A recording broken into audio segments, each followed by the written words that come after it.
ওখানে আশিক দাঁড়িয়ে আছে। আর এটা আমাদের একটা মাটির নিচে একটা লিল্টন ঢালাই হবে।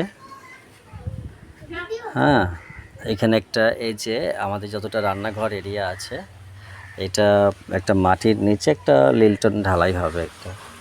তো আশিক ওখানে এলো, ও যখন বড় হবে তখন দেখবে।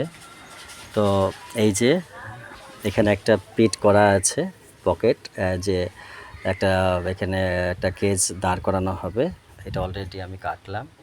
আর ওগুলো একটা ছোট চেম্বার হবে, সেই চেম্বারটা অনেকটা হাইট হবে, মানে মেঝে থেকে অনেকটা হাইট হবে। তো এই হচ্ছে আজকের কাজ আমাদের। এবং ছেলে মসি ওর কয়েকটা বন্ধু সব এগুলো রডগুলো কেটে গেল এখন, তো সেটা রাখলাম কেটে।